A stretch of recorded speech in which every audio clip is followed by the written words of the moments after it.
ನಮಸ್ತೆ, ನನ್ನ ಹೆಸರು ಮಹೇಂದ್ರ ಅಂತ 24/7 ಕರ್ನಾಟಕ.com ಇಂದ ಮಾತಾಡ್ತೀನಿ. ಬನ್ನಿ ಈಗ ನಮ್ಮ ಜೊತೆ ಔರಾದ್ ಗ್ರಾಮ ಪಂಚಾಯತಿ ಸದಸ್ಯರಾದ ಬೀರಪ್ಪ ಬೀರದಾರ್ ಅವರಿದ್ದಾರೆ. ಅವ್ರ ಕುರಿತು 2 ನಿಮಿಷ ಸಂದರ್ಶನ ಮಾಡೋಣ. ನಮಸ್ತೆ ಸರ್. ಸರ್ ತಮ್ಮ ಹೆಸರು? ಬೀರಪ್ಪ. ಸರ್ ತಾವು ಯಾವ ಗ್ರಾಮ ಪಂಚಾಯತಿಯಿಂದ ಆಯ್ಕೆಯಾಗಿ ಬಂದಿದ್ದೀರಾ ಸರ್? ಔರಾದ್ ಗ್ರಾಮ ಪಂಚಾಯತಿಯಿಂದ ಆಯ್ಕೆಯಾಗಿ ಬಂದಿದ್ದೀರಾ. ಸರ್ ತಾವು ಆಯ್ಕೆಯಾಗಿ ಬಂದ ಸಂದರ್ಭದಲ್ಲಿ ತಮಗೆ ಮತಗಳು ಅಂತ ಎಷ್ಟು ಬಂದಿತ್ತು ಸರ್? 560. ಅಂದರೆ ಲೀಡಿಂಗ್ ಎಷ್ಟಿತ್ತು ಸರ್ ನಿಮಗೆ?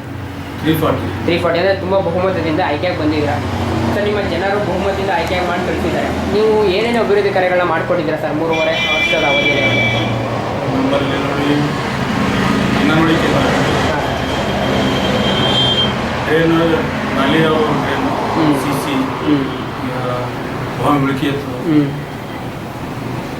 ಆ ಥರ ಎಲ್ಲ ಮಾಡ್ಕೊಟ್ಟಿದ್ದೀರಾ ಸರ್. ಇನ್ನು ಏನೇನು ಮಾಡಬೇಕು ಅಂದ್ಕೊಂಡಿದ್ದೀರಾ ಸರ್ 1.5 ವರ್ಷದ ಅವಧಿಯಲ್ಲಿ? ಅಂದರೆ ಹೇಳಿ ಸರ್, ಒಂದೆರಡು ಏನು ಮಾಡಬೇಕು ಅಂದ್ಕೊಂಡಿದ್ದೀರಾ ನಿಮ್ಮ ಮನಸ್ಸಲ್ಲಿರೋಂಥದ್ದು? ನಮ್ಮಲ್ಲಿ ಡಾಂಬರೀಕರಣ ರೋಡ್ ಮಾಡ್ಬೇಕಂತೇಳಿ. ಡಾಂಬರೀಕರಣ ರೋಡ್ ಮಾಡ್ಬೇಕಂತ ಅಂದ್ಕೊಂಡಿದ್ದೀರಾ? ಓಕೆ ಸರ್, ಒಳ್ಳೆಯದಾಗಿ. ಸರ್ ನಿಮ್ಮ ರಾಜಕೀಯ ಜೀವನದಲ್ಲಿ ಗುರುಗಳು ಅಂತ ಯಾರಾದರೂ ಇದ್ದಾರೆ ಸರ್? ರಾಜಕೀಯ ಗುರುಗಳು ಅಂತ ಅಂದರೆ ರಾಜಕೀಯ ಗುರುಗಳು, ಈಗ ಅವರು ರಾಜಕೀಯದಲ್ಲಿ ನಮಗೆ ಗುರುಗಳು ಅಂತ ಇರ್ತಾರೆ.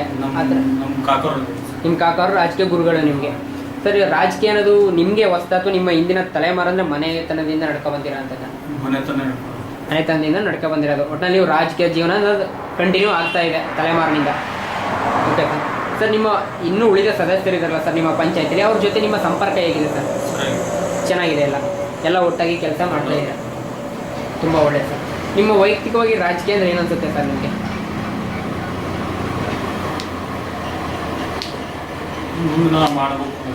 ಜನರ ಸೇವೆ ಮಾಡಬೇಕು, ಒಳ್ಳೆ ಕೆಲಸ ಮಾಡಬೇಕು ಅನಿಸುತ್ತೆ. ತುಂಬ ಒಳ್ಳೆಯದು ಸರ್. ಏನಂತಂದರೆ ಈಗ ನಿಮ್ಮ ಜನತೆ ಕಷ್ಟ ಅಂತ ಬರ್ತಾರಲ್ಲ ನಿಮ್ಮ ಹತ್ರಕ್ಕೆ, ಆ ಟೈಮಲ್ಲಿ ಅವ್ರಿಗೆ ಹೇಗೆ ಸಹಾಯ ಮಾಡ್ತೀರಾ ಸರ್? ಅಂದರೆ ಅವ್ರಿಗೆ ಕಷ್ಟ ಅಂತ ಬರ್ತಾರೆ ಸರ್ ನಿಮ್ಮ ಹತ್ರಕ್ಕೆ, ಅವ್ರಿಗೆ ಹೇಗೆ ಹೆಲ್ಪ್ ಮಾಡ್ತೀರಾ? ಈ ರೀತಿ ಕಷ್ಟ ಅಂತಾರೆ, ಆ ಟೈಪ್ ಕಷ್ಟದಲ್ಲಿ ಅವ್ರಿಗೆ ಕಷ್ಟ ಅಂದ್ರೆ ಏನು ಸರ್? ಮನೆ ಪ್ರಾಬ್ಲಮ್ ಯಾರು ಹೇಳ್ಕೊತ ಬರಲ್ಲ. ಹಾಂ ಸರ್, ಅದೇ ಸಮಸ್ಯೆ ಊರಿನ ಸಮಸ್ಯೆಗಳು ಸಮಸ್ಯೆ ಅದನ್ನು ನೀವು ಸರಿ ಮಾಡಿಕೊಡ್ತೀರಾ ಅವ್ರಿಗೆ ನಿಮ್ಮ ಕೈಲಾದ ಮಟ್ಟಿಗೆ ಪಂಚಾಯತಿ ಅನುದಾನದಲ್ಲಿ ನೀವು ಮಾಡ್ಕೊಡ್ತೀರಾ ಅವ್ರಿಗೆ. ತುಂಬ ಒಳ್ಳೆಯದು. ಇನ್ನೊಂದೇನೆಂದರೆ ಸರ್, ಈಗ ನಿಮ್ಮ ರಾಜಕೀಯ ಜೀವನಕ್ಕೆ ಮುಂದುವರಿಬೇಕು ಅನ್ನೋ ಆಸೆ ಇದ್ದರೆ ನಿಮ್ಮ ಮನೆಯವರ ಬೆಂಬಲ ಹೇಗಿದೆ ಸರ್? ನಿಮಗೆ ಮನೆಯವರು ಸುತ್ತಮುತ್ತ ಬೆಂಬಲ ಹೇಗಿದೆ? ಜನಗಳ ಬೆಂಬಲ ಕೂಡ ಚೆನ್ನಾಗಿದೆ. ತುಂಬ ಒಳ್ಳೆಯದು ಸರ್. ಇನ್ನೊಂದೇನಂತಂದರೆ, ನೀವು ಆಯ್ಕೆಗೆ ಬಂದ್ರಲ್ಲ ನಿಮ್ಮ ವಾರ್ಡಲ್ಲಿ ನಿಮಗೆ ಜಾಸ್ತಿ ಸಮಸ್ಯೆ ಅನಿಸಿದ್ದು ಯಾವುದು ಸರ್? ನಿಮ್ಮ ವಾರ್ಡಲ್ಲಿ ನಿಮಗೆ ಜಾಸ್ತಿ ಸಮಸ್ಯೆ ಅಂದರೆ ಆಯ್ಕೆಯಾಗಿ ಬಂದರೆ ಅಲ್ವಾ, ನಿಮ್ಮ ವಾರ್ಡಲ್ಲಿ ಇಂಥದ್ದು ಜಾಸ್ತಿ ಆಗಿದೆ ನನಗೆ ಸಮಸ್ಯೆ ಅನಿಸಿದ್ದು ಯಾವುದು? ಸಮಸ್ಯೆ ಇದ್ದಿದ್ದು ಸಮಸ್ಯೆ ಯಾವುದಿಲ್ಲ. ಈಗ ಎಲ್ಲ ಆಲ್ಮೋಸ್ಟ್ ಕೇಳೋಕ್ಕಿಂತ ಮೊದಲೇ ನಾವು ಮಾಡಿಬಿಟ್ಟಿರ್ತೀರ. ತುಂಬ ಒಳ್ಳೆಯ ಸರ್. ಸರ್ ಇನ್ನೊಂದು ಏನಂತಂದರೆ, ಕೊನೆಯದಾಗ ಒಂದು ಪ್ರಶ್ನೆ. ನಿಮ್ಮನ್ನ ಆಯ್ಕೆ ಮಾಡಿ ಜಾಗಕ್ಕೆ ಕರ್ಕೊಂಬಂದಿರೋದು ಜನತೆಗಳು. ಆ ಜನತೆಗೆ ಏನು ಹೇಳೋಕ್ಕೆ ಇಷ್ಟಪಡ್ತೀರಾ ಸರ್? ಧನ್ಯವಾದಗಳನ್ನ ಹೇಳಕ್ಕೆ ಹೋದ್ರೆ ಒಟ್ಟಿನಲ್ಲಿ ಅವ್ರ ಕೆಲಸ ಕಾರ್ಯಗಳನ್ನ ಮುಂದೆ ಮಾಡ್ಕೊಡ್ತೀನಿ ಅಂತ ಹೇಳಿ. ಸರ್ ನಿಮ್ಮ ರಾಜಕೀಯ ಜೀವನಕ್ಕೆ ಶುಭವಾಗಲಿ ಅಂತ ಹೇಳಿ ಆರತ್ತೆ ನಿಮ್ಮೊಂದಿಗೆ ಮಾತನಾಡ್ತೀನಿ.